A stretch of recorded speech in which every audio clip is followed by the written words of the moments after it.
Je vais commencer. Bonjour à tous. Je vous remercie de participer à ce webinaire consacré aux îles de la Malaisie, donc côté péninsule. Je m'appelle Annabelle.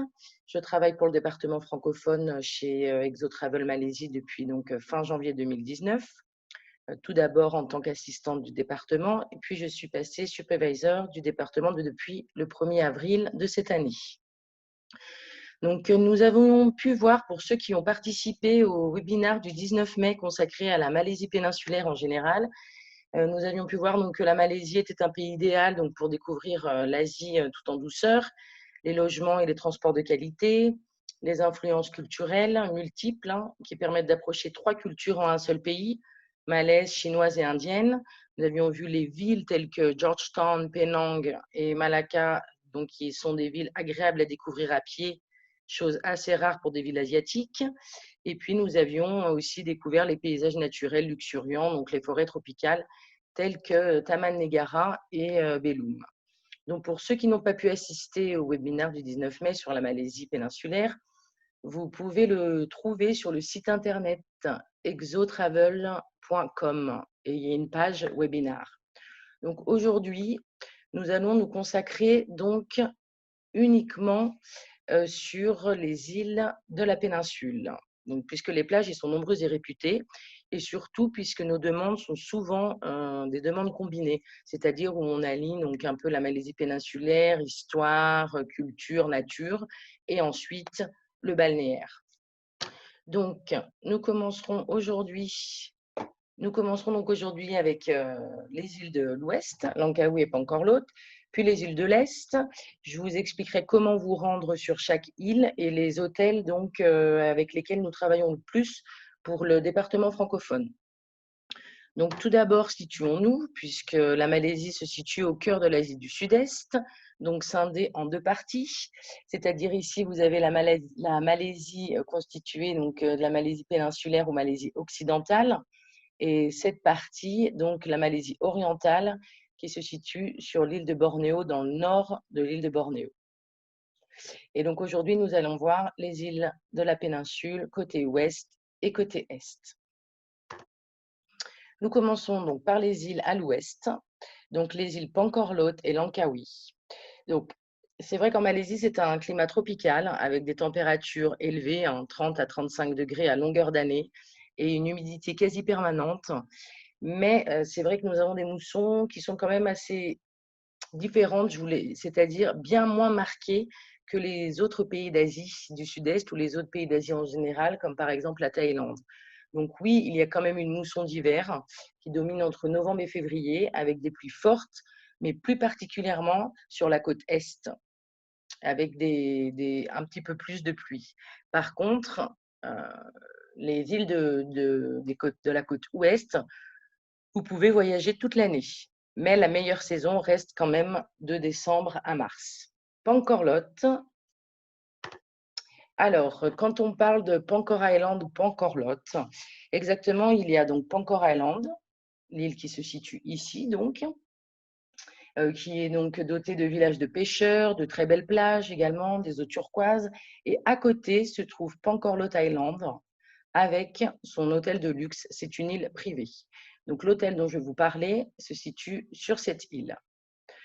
Donc, comment venir à Pancorlot Island? Soit depuis Kuala Lumpur ou Penang. Donc, vous pouvez arriver à l'aéroport et ensuite, vous pouvez le voir depuis Kuala Lumpur jusqu'à l'île Marina Island, l'île de Marina, 3h30, ou depuis Penang, ici, je me situe sur la carte, également 3 heures jusqu'à Pancorlot Island. Donc, par exemple, vous pouvez très bien effectuer votre circuit sur la Malaisie péninsulaire, finir à Penang et ensuite venir pour le balnéaire à Pancorlot Island. Ensuite, vous avez 20 minutes de traversée en speedboat pour arriver jusqu'à l'île de Pancorlot Island. Donc, ce sont des transferts qui sont organisés, je veux dire les transferts de traversée en speedboat par l'hôtel. Pancorlot donc est considéré comme l'un des plus luxueux complexes hôteliers de Malaisie. Donc, niché au milieu d'une ancienne forêt tropicale, une île privée, comme je vous l'ai dit, bordée de sable de plage, de sable blanc et d'eau d'émeraude. Les bungalows sont si confortables qu'on les appelle des villas. Elles se répartissent donc soit à flanc de colline, vous pouvez le voir sur la photo, soit les pieds dans l'eau sur pilotis. Vous pouvez aussi également voir la différence ici sur la carte. Alors, les chambres sont vraiment immenses, hein. Les lits sont démesurés, grande salle de bain ouverte, une baignoire surdimensionnée, avec véranda extérieure ou des balcons avec des chaises longues. Donc, c'est un cadre très relaxant. Vous avez également une variété d'animaux sauvages, comme les calaos qui s'invitent souvent au petit déjeuner, ou les macaques à longue queue, les aigles de mer à ventre blanc, etc. Et sans oublier également que l'île de Pancor dispose de l'un des plus beaux spas au monde, avec un large choix de traitements, de bien-être et des expériences à la carte.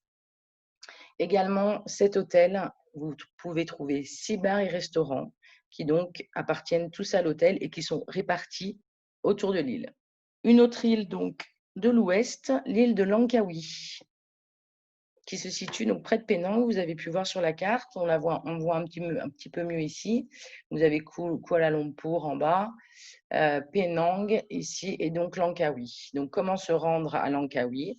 Donc, soit en arrivant directement à l'aéroport de Langkawi, aéroport international. Vous avez des vols directs depuis Kuala Lumpur ou depuis Singapour. Sinon, vous pouvez également arriver en ferry, donc depuis Penang. 2h45 de traversée. Vous avez uniquement 2 ferries par jour, un le matin et un en début d'après-midi. Ou vous pouvez aussi très bien arriver de la péninsule, donc à cette partie-là, si vous voyez donc mon curseur sur la carte. Donc par exemple, après Belum, vous pouvez très bien vous rendre ici et prendre donc le ferry pour l'île de Langkawi, 1h30 de ferry. Et ensuite, arriver au port ou à l'aéroport, transfert privatif jusqu'à l'hôtel. Il faut savoir qu'en Malaisie, la plupart des transferts, même transferts terrestres, sont organisés par les hôtels. Donc, ce sont souvent des transferts non privatifs, où ils collectent les personnes avec les touristes. Donc, pour Langkawi, c'est nous qui organisons les transferts. Donc, ce sont des transferts privatifs. Alors, surnommé Langkawi le joyau de la région de Kedah, Langkawi fait partie d'un archipel de 99 îles et c'est l'une des destinations les plus populaires du pays. En plus, sa construction est limitée par rapport aux autres îles d'Asie du Sud-Est, donc ce qui est quand même assez intéressant. Et puis entouré d'eau d'émeraude et de plages de sable fin, cette île possède d'ailleurs les plus belles attractions naturelles de la région, ce qui lui a valu l'obtention du statut par l'UNESCO de Global Geopark en 2007. Et c'est également une île entourée de légendes et de mythes. Donc, je vais vous expliquer quelques excursions phares que nous proposons donc sur l'île de Langkawi.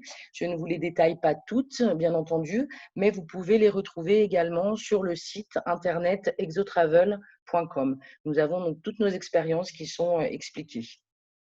Je commence donc par Langkawi Cable Car et Oriental Village.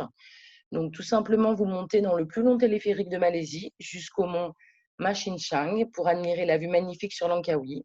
En fait, vous avez donc 3 stations, la station de base, la station intermédiaire et la station supérieure. Déjà, à la station intermédiaire, vous avez une superbe vue, un super panorama à 360 degrés sur Langkawi.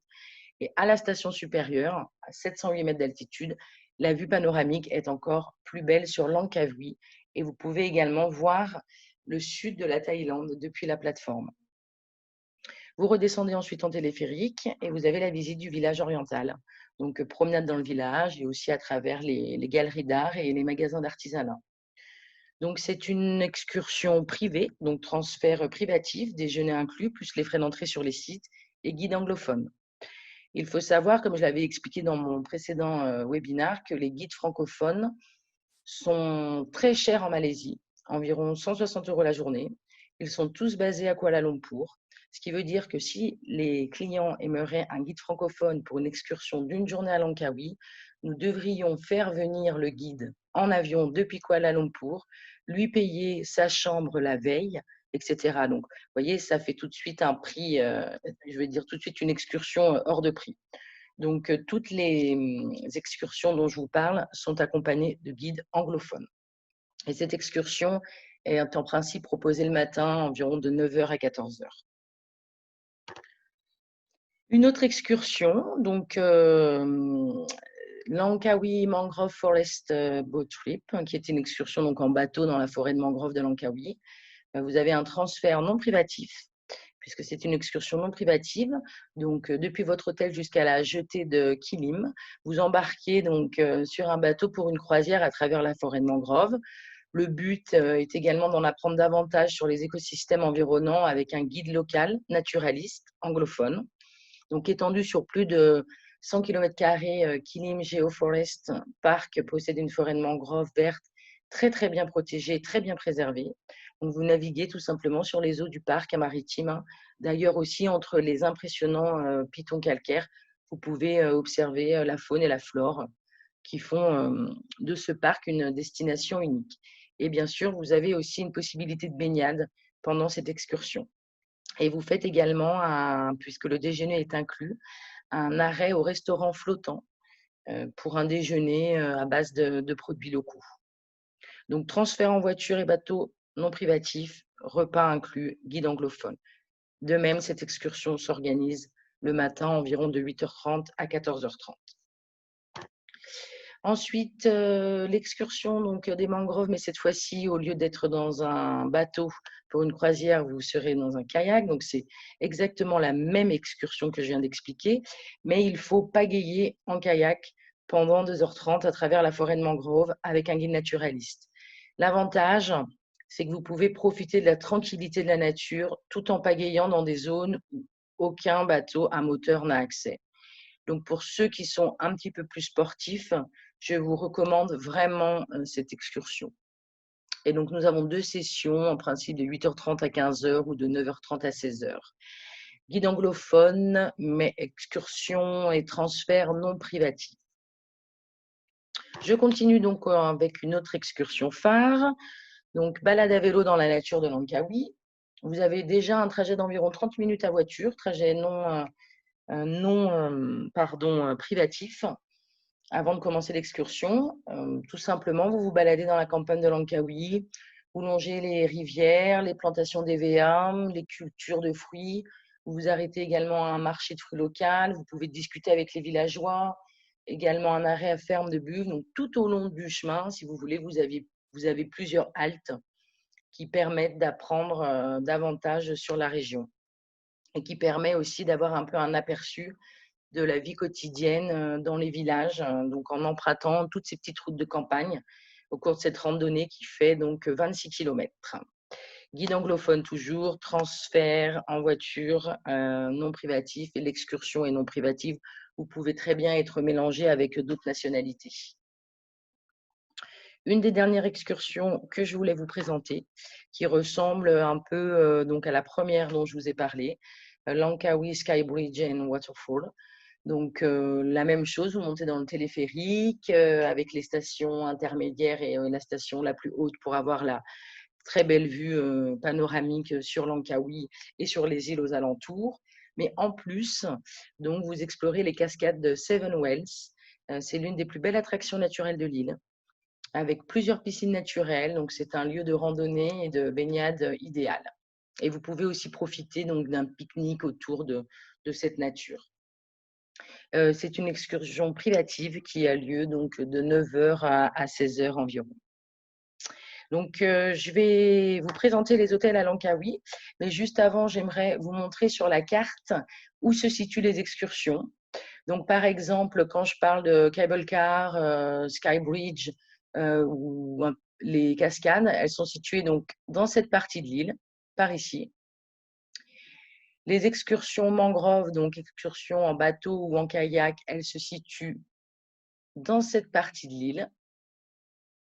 Et la balade à vélo, donc dans la campagne de Langkawi, se situe dans cette partie. Donc là, vous avez une carte de Langkawi un peu plus précise, où vous pouvez voir donc l'aéroport, et puis où se situe le port, ainsi que les hôtels. Donc, nous travaillons avec plusieurs hôtels sur Langkawi. Je vais vous présenter aussi nos hôtels phares, ou du moins les hôtels que nous proposons le plus à la clientèle francophone. Vous pouvez très bien aussi retrouver d'autres hôtels donc sur notre site internet exotravel.com.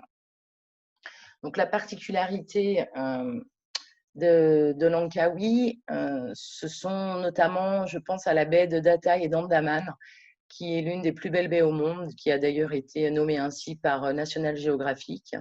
Donc, sur cette côté de l'île, vous retrouvez The Datai et Andaman, qui sont donc des hôtels 5 étoiles. Il n'y a pas d'hôtel 3 étoiles ou 4 étoiles dans cette partie de l'île.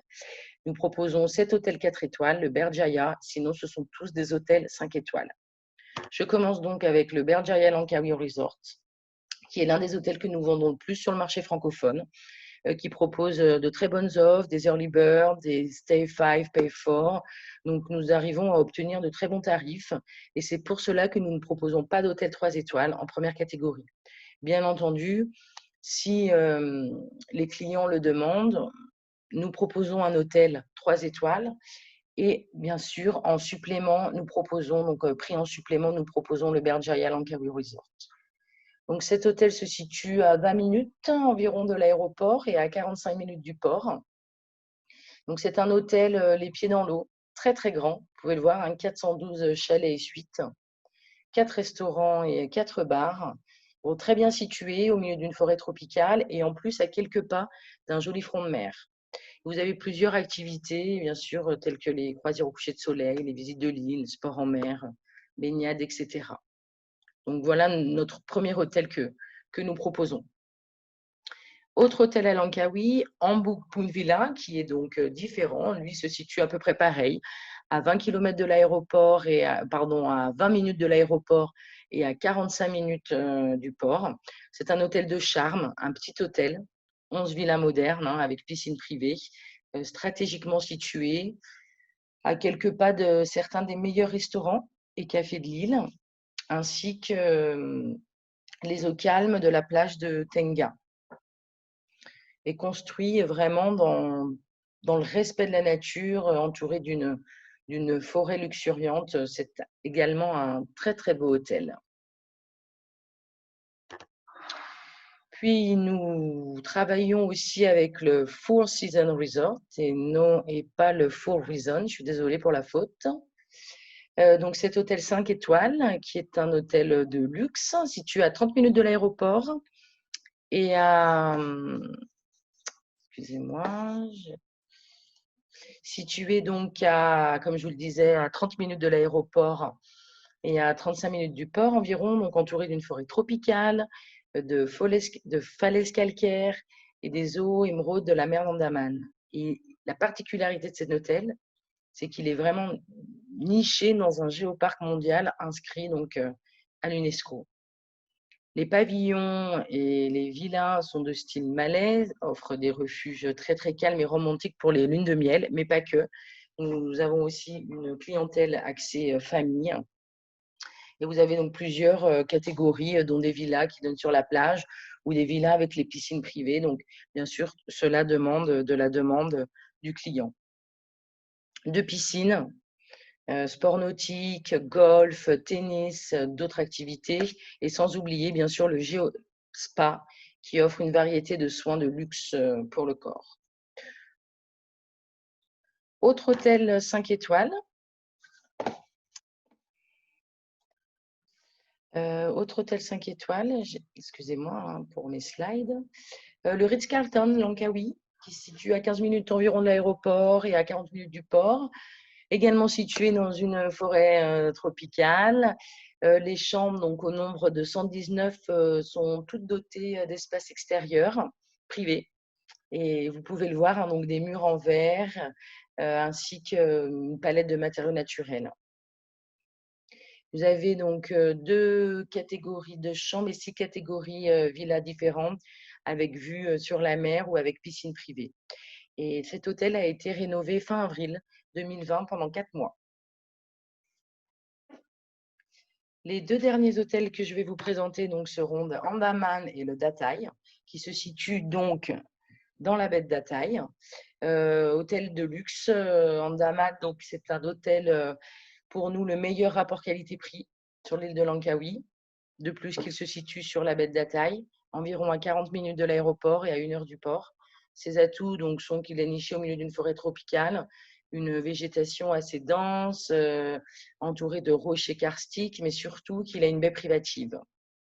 Vous avez 15 catégories de chambres, donc 178 chambres et suites au total. Nous proposons toujours la première catégorie de luxe tri-top, à moins que les touristes, bien sûr, aient des demandes particulières. Et toutes les chambres sont modernes et très, très spacieuses. Et pour finir avec Langkawi, de Datai Langkawi, donc situé près de Andaman.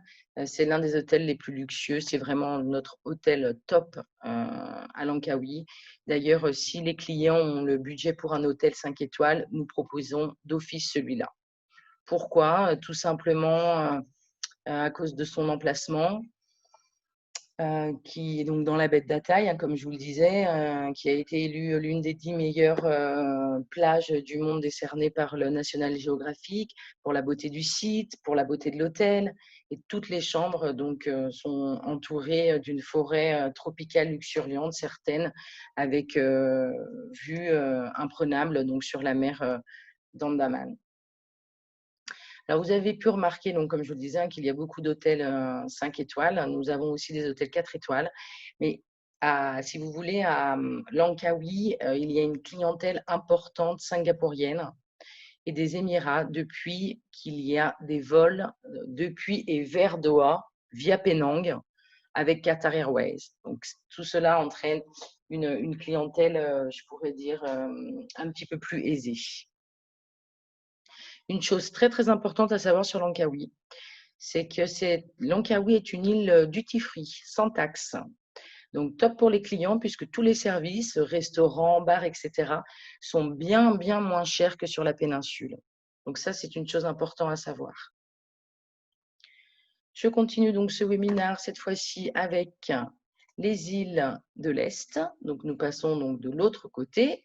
Donc, je vais commencer par les îles du Nord d'abord, avec les îles Perhentian et l'île de Redang. Donc, les îles Perhentian. Comment se rendre donc sur les îles Perhentian?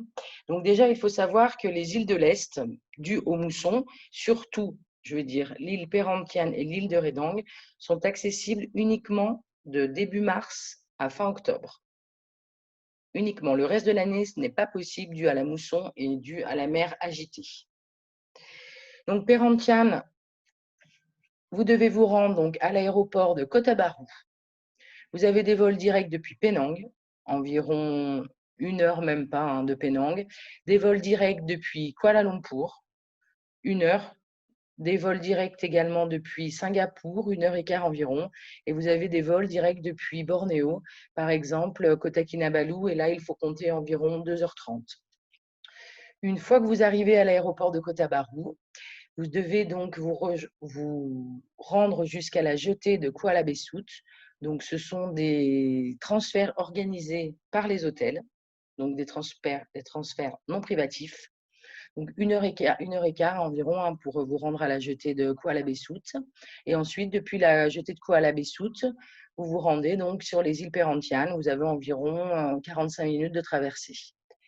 Il est possible également d'arriver donc à la jetée de Kuala Besut depuis Belum. Donc, après un circuit fait donc sur la péninsule, depuis Belum, une fois que vous avez randonné, etc., environ 3 h 30 pour rejoindre la jetée de Kuala Besut.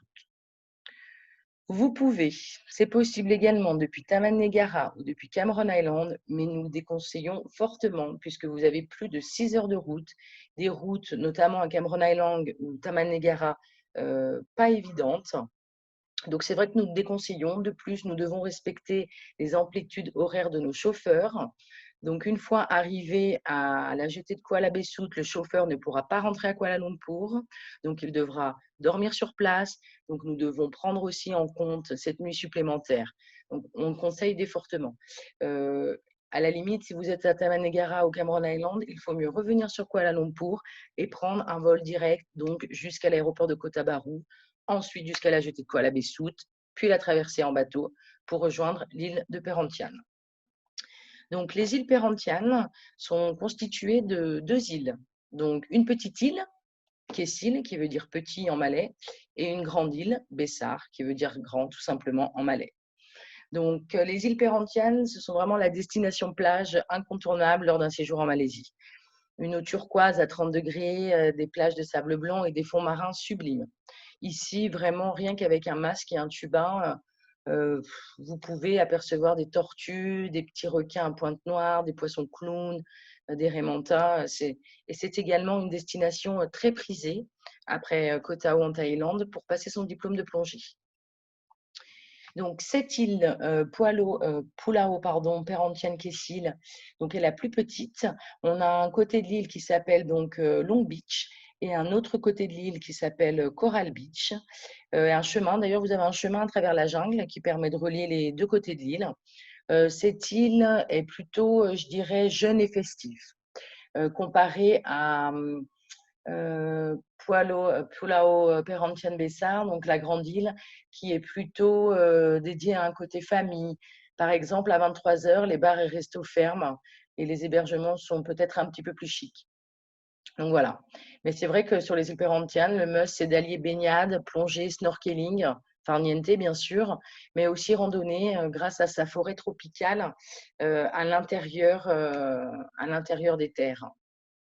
Vous pouvez également passer donc d'une île à l'autre, tout simplement en quelques minutes, hein, en bateau-taxi, pour l'équivalent de 3 € environ par personne. Vous devez simplement réserver directement à l'hôtel. Autre chose à savoir qui est assez important sur les îles Perhentianes, c'est qu'il n'y a pas de banque. Donc, prévoyez retirer, bon, on le mentionne dans tous les cas, mais vous le serez de retirer une somme suffisante pour un séjour. Et également, l'électricité qui est produite par générateur est coupée le soir jusqu'au lendemain matin. Les îles Perhentianes, d'ailleurs, avec les îles Redang, se situent dans un parc marin, donc il y a une taxe de conservation à payer directement à la jetée. Donc ça, nous ne pouvons pas les prendre en compte pour les clients, ils doivent les payer directement à l'acheter. Donc, sur la grande île, donc vous pouvez le voir ici, hein, je vous remontre, Perhentian Island Resort, l'hôtel qui se situe ici. Donc, c'est notre hôtel phare, hein, vraiment, car déjà, rien que depuis la plage, hein, comme je vous le disais, avec masque et tuba, mais vraiment en sortant de l'hôtel, hein, vous pouvez déjà voir des tortues, des petits requins, des raies, etc. 4 bateaux par jour pour se rendre sur l'île donc de Perhentian, sur l'île, à l'hôtel, pardon, de Perhentian Island Resort, entre 8 h et 16 h. D'ailleurs, le dernier bateau du continent part à 16 h, ce qui est très bien parce que parfois, ce n'est pas toujours facile de combiner l'arrivée à l'aéroport de Kota Bharu avec les horaires des traversées. Donc, Perhentian Island Resort se situe sur la Grande Île. C'est un complexe privé construit sur 25 hectares de forêt tropicale. Donc, la plage est privée, ce qui n'est pas toujours le cas sur des autres îles en Malaisie. Donc, ça, c'est quand même vraiment un plus. Vous avez un spa, 5 catégories de chambres. Donc, on propose toujours la chambre supérieure puisque notre première catégorie, les Deluxe Heaven, ne sont pas rénovées. Donc, supérieur room, et en supplément, nous indiquons toujours la beachfront. Donc, pour ceux qui veulent tout simplement avoir une chambre avec vue mer sur la plage. Deuxième hôtel avec lequel nous travaillons donc sur les îles Perhentianes, qui lui se situe sur la petite île de Perhentian, Bubu Long Beach Resort, 3 étoiles également. Il se situe donc sur la plage Long Beach. Vous avez des restaurants à proximité avec centre de plongée. D'ailleurs, un centre de plongée assez réputé et très bon niveau qualité-prix. Voilà, donc idéal, hein, comme je vous le disais, un peu pour les clients recherchant aussi la vie nocturne. Vous avez des transats privés, mais la plage de Long Beach n'est pas privée, comparée à l'hôtel Perhentian Island Resort. Je continue donc cette fois-ci avec l'île de Redang. Donc, comment accéder à l'île de Redang? Donc, normalement, la destination, ce serait Kuala Terengganu, l'aéroport qui se situe juste ici. Donc, vous avez des vols directs depuis Kuala Lumpur, donc soit depuis l'aéroport international de Kuala Lumpur, soit depuis d'autres aéroports de Kuala Lumpur. Ce sont les seuls vols directs. Pour d'autres, par exemple Bornéo, Singapour, il y aura forcément une escale. Vous pouvez également, après un séjour, après un circuit effectué sur la péninsule, essayer de partir de Penang. Mais de Penang, vous devriez aller à Kota Bharu. Puisque si vous redescendez, si vous voulez arriver directement à Kuala Terengganu, vous êtes obligé d'avoir une escale à Kuala Lumpur.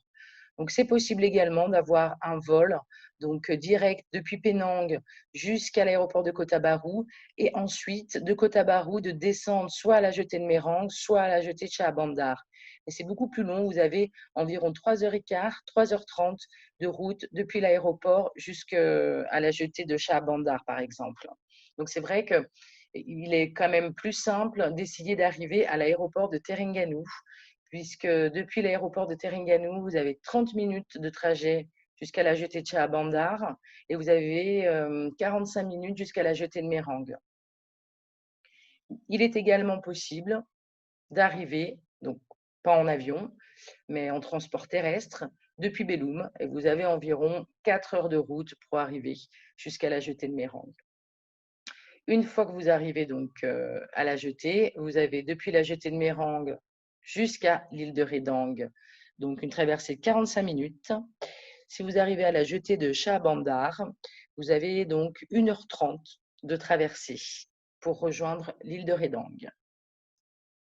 Donc comme Perhentian Island, comme les îles Perhentian, Redang est situé dans un parc marin, donc ce qui en fait un site privilégié pour la plongée et le snorkeling. D'ailleurs, le plus de Redang, c'est qu'avec ses 31 sites de plongée spectaculaires, qui incluent d'ailleurs 2 épaves historiques de la Seconde Guerre mondiale et un récif corallien noir, l'île figure sur la liste des plus belles îles au monde. Et ces eaux contiennent des centaines d'espèces de coraux et des milliers d'espèces marines multicolores. Donc pour la plongée, c'est également une super île. Donc quand vous arrivez, donc vous partez, comme je vous le disais, depuis la jetée soit de Merang ou soit de Shah Bandar, et vous arrivez donc à la jetée de Redang. Depuis la jetée de Redang, transport non privatif jusqu'aux hôtels. Donc sur l'île de Redang, nous travaillons avec 3 hôtels, Laguna Redang, Coral Redang et Taras. Taras, il est possible d'arriver en bateau à l'hôtel, mais cela dépend des marées. Donc la plupart du temps, vous arrivez à la jetée de Redang et ensuite transfert terrestre jusqu'aux hôtels. Notre premier hôtel avec lequel nous travaillons, donc un hôtel 3 étoiles, donc l'hôtel Coral Redang, qui se situe donc sur cette partie de l'île, vous pouvez le voir, qui a été récemment rénové, qui dispose de 61 chambres. Nous proposons rarement la première catégorie standard puisqu'elle n'a pas de frigo. Et c'est vrai que dans un pays tropical, on aime quand même bien avoir un frigo dans sa chambre. Un centre de plongée également parmi les meilleurs de l'île à excellent prix. Un centre de loisirs avec du personnel qualifié qui organise des cours de plongée, des excursions de plongée, du snorkeling et des activités sur la plage. Et vous avez donc 3 traversées par jour pour arriver donc à la jetée de Redang et ensuite à Coral Redang Island Resort. Si les clients désirent un hôtel un petit peu plus standing, on va dire, il y a donc le Laguna Beach Resort, 4 étoiles. C'est le plus grand complexe hôtelier de Redang avec 266 chambres et 4 suites. Les bâtiments sont de style malais, mais ça évoque quand même un grand hôtel. Vous avez d'ailleurs de somptueuses suites avec balcon, vue sur mer ou vue sur la forêt. Cela dépend bien sûr des catégories. Catégorie Deluxe, donc vue sur la mer, et Deluxe Garden, vue sur les jardins, bien entendu. Un centre de plongée également, 2 restaurants. On va dire que cet hôtel est en hôtel 4 étoiles sur l'île de Redang est très bien, mais il n'a que 2 traversées par jour et parfois c'est difficile de faire la connexion avec l'arrivée à Kuala Terengganu, l'aéroport, ou l'arrivée à l'aéroport de Kota Bharu. Donc c'est vrai que 2 traversées par jour, c'est pas suffisant. Mais les traversées sont organisées, je vous le répète encore une fois, par les hôtels et les transferts ensuite terrestres par les hôtels.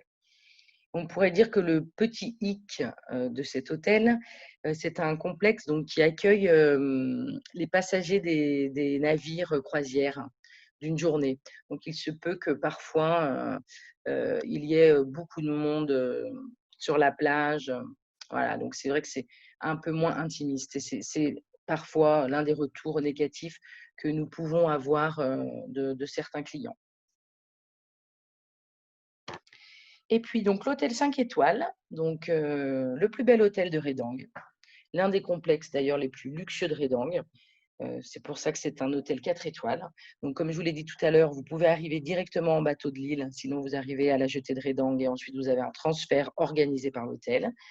Donc cet hôtel possède de somptueux bungalows en bois, dans un ravissant donc, jardin, même vous pouvez le voir hein, sur la photo, très bien entouré, une nature luxuriante, une super belle plage privée même, où vous avez des tortues qui viennent pondre. D'ailleurs, il y a un centre de conservation et d'éclosion pour la ponte des œufs que vous pouvez voir dans cet hôtel. Il a ouvert en mai 2018 et c'est le premier en Malaisie.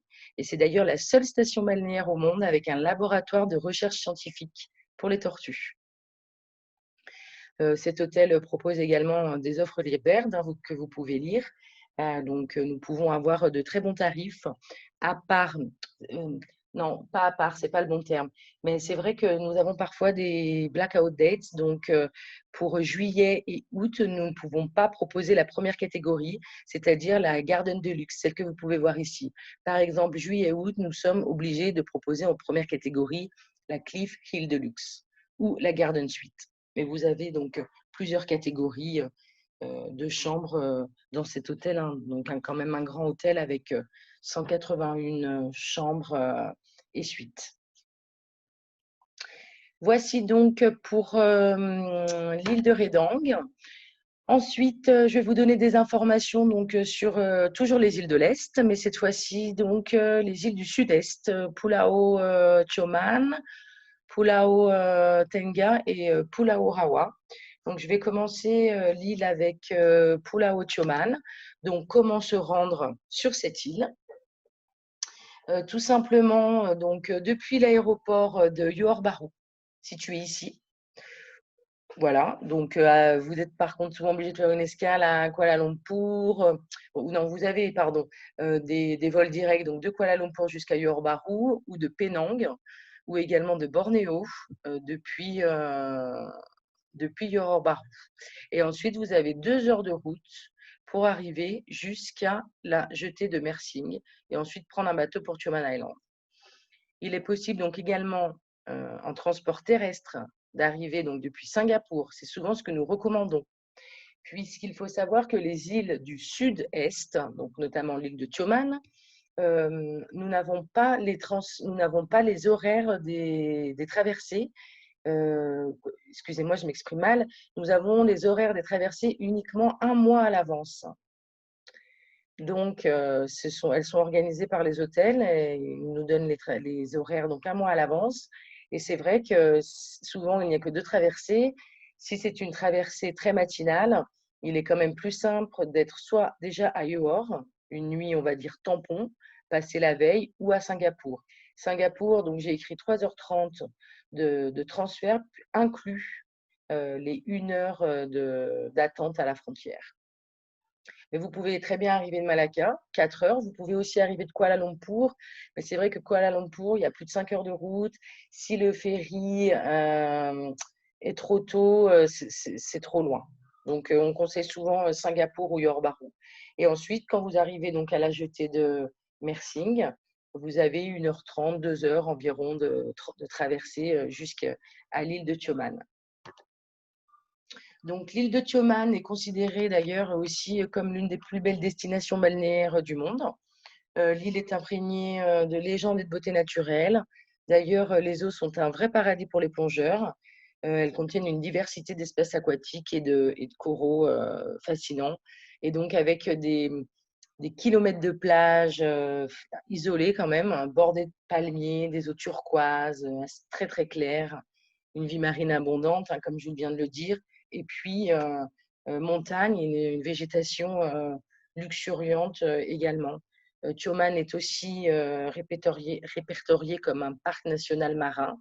Donc, il y a également une taxe de conservation à payer à la jetée de Mersing.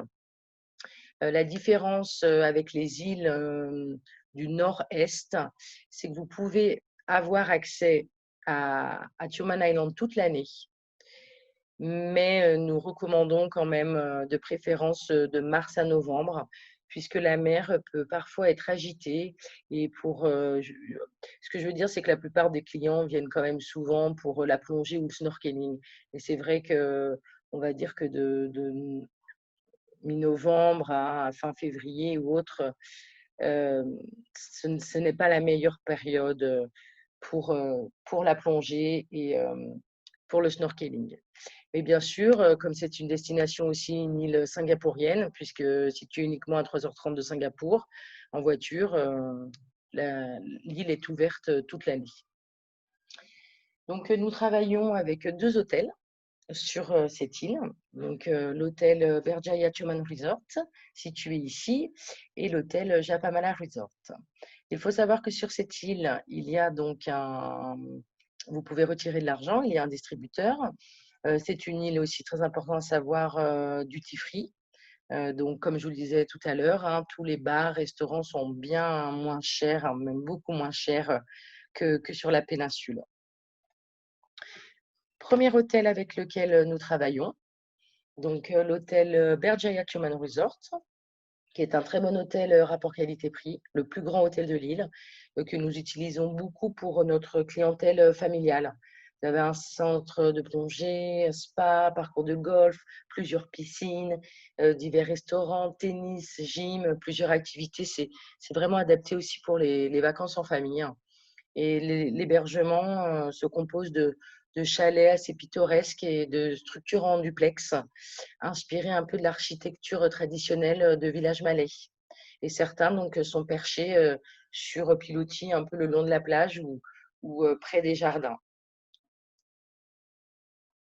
Autre hôtel avec lequel nous travaillons donc sur l'île de Tioman, le Japamala Resort, 4 étoiles plus. Donc, idéal pour les couples un peu, hein, pour les jeunes mariés, puisque cet hôtel est non autorisé aux enfants de moins de 12 ans. Une plage exclusive et 14 villas et suites, hein, vraiment une intimité sur une île de rêve où tout est, le luxe et la nature sont très bien alliés.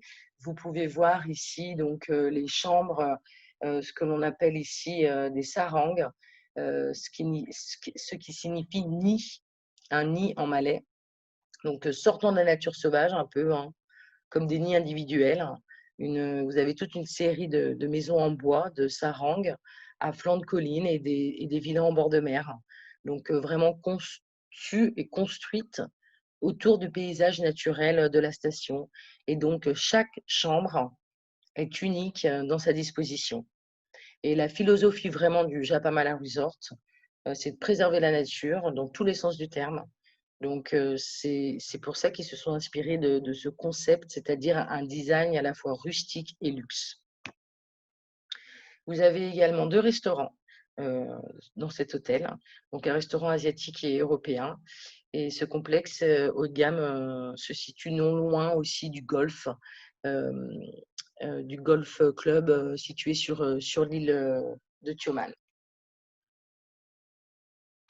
Je continue avec une autre île de l'Est, donc autre île du Sud-Est, Hawaii Island. Donc pour arriver, si vous voulez, jusqu'à la jetée de Mersing, c'est exactement le même chemin, je veux dire, que sur l'île de Tioman, soit depuis l'aéroport de Johor Bahru, donc si vous venez de Kuala Lumpur, de Penang, de Bornéo, soit depuis Singapour, soit depuis Malacca, etc. Donc par contre, depuis la jetée de Mersing jusqu'à l'hôtel, vous avez uniquement 30 minutes de traversée. La particularité de cet hôtel 3 étoiles, c'est un hôtel situé sur une île privée, donc il n'y a que cet hôtel. C'est un hôtel où tout est compris, donc all inclusive, vous n'avez pas de choix, vous êtes obligé, comme il n'y a pas de restaurant ou d'autres restaurants, de prendre le forfait tout inclus. mais c'est une île, alors, sauf les boissons ne sont pas incluses, mais comme c'est une île duty free, les prix ne sont pas chers. Donc, c'est aussi une île parfaite pour la plongée, hein, étant donné la variété de la faune marine, plusieurs activités, snorkeling, plongée sous-marine, des randonnées, un centre nautique. Vous avez également dans cet hôtel un spa. Les chambres sont construites également dans le plus grand respect de la nature. Et elles sont au maximum utilisées avec des matériaux recyclés. D'ailleurs, tout a été pensé dans cet hôtel pour minimiser l'utilisation des détergents sur l'île. Le linge est emmené sur le continent. Il y a des collectes séparées de déchets, la collecte des eaux de pluie, par exemple, pour préserver les plantes. Puis vous avez des collaborations avec des écoles scientifiques. C'est un petit peu aussi la particularité de cet hôtel. Et donc facilement en plus accessible depuis Mersing, hein, que uniquement 30 minutes de traversée. Et également, l'une des particularités, c'est que vous avez très peu de réceptifs qui travaillent avec cet hôtel. Donc, nous avons la chance, la possibilité plutôt d'avoir leurs tarifs. Et donc, également, comme l'île de Tioman, vous pouvez accéder à Rawa Island toute l'année, mais je vous conseille encore une fois uniquement de mars à novembre. Autre île située près de Rawa Island, à peine 10 minutes. D'ailleurs, vous pouvez utiliser un bateau et de 10 minutes, vous êtes de Rawa Island à ce qu'on appelle l'île Tenga, où se situe donc le resort, Batu Batu Resort, cet hôtel. Donc également depuis le continent, donc depuis la jetée de Mersing, et uniquement 20 minutes de traversée pour rejoindre donc Batu Batu Resort, qui est un hôtel 4 étoiles plus, qui est une île privée. Donc, vous avez uniquement cet accès, uniquement cet hôtel sur l'île, mais vous avez plusieurs restaurants, donc ce n'est pas un tout inclus. C'est également une île duty free. Donc, comme je vous le disais, les restaurants et les bars sont bien moins chers que sur la péninsule. Vous n'avez pas de distributeur, donc il faut aussi penser à retirer de l'argent avant de se rendre sur cette île. Voilà, 22 villas, c'est vraiment le luxe en pleine nature. C'est une station balnéaire rustique, mais luxe, vous pouvez le voir hein, sur les photos, dans une verdure luxuriante, une très petite île hein, qui ne fait que 3 km de périmètre, donc on peut facilement la faire à pied. Plusieurs catégories de chambres. Donc le plus, c'est vraiment sa plage incroyable, sa plage de sable blanc, belle plongée également, la vie marine, un excellent service non massifié. Ce que je veux dire, c'est qu'il y a vraiment peu de personnes. Et puis, nous avons de la chance d'être exclusifs et il ne fonctionne pas avec d'autres réceptifs. Donc ça, c'est aussi notre point fort pour Batu Batu Resort. Voilà, donc j'ai fini cette présentation sur les îles de l'Ouest, donc de la péninsule et sur les îles de l'Est. Donc, si je devais donc un petit peu vous donner quelques conseils ou autres, c'est vrai que si vos clients recherchent vraiment la plongée, ce sont les îles de l'Est, sud ou nord. Langkawi, vous pouvez bien sûr sans problème faire de la plongée, mais Langkawi, ce serait plutôt un petit peu des eaux émeraudes dans la mer d'Andaman, alors que les îles de l'Est, plutôt eau cristalline, transparente, même pour le snorkeling, c'est génial. Donc c'est vrai que selon le désir de vos clients, privilégiez pour la plongée les îles de l'Est. Et vous pourrez, voilà, tout simplement c'est vrai que c'est parfois. Après, les clients veulent parfois des hôtels très luxueux. Et par exemple, c'est vrai que sur les îles Perhentianes, comme vous avez pu le voir dans le webinaire, nous ne proposons pas, nous n'avons pas, et d'ailleurs, ça n'existe pas, d'hôtel 4 étoiles ou d'hôtel 5 étoiles. Donc, ce sera forcément soit l'île de Redang ou un petit peu plus luxueux, donc, selon bien sûr le budget, ce sera les îles du nord-est de la péninsule. Voilà, donc j'aurai sûrement plaisir à vous retrouver. Je vous remercie vraiment d'avoir participé à ce webinaire et je vous souhaite une excellente journée. Merci à vous.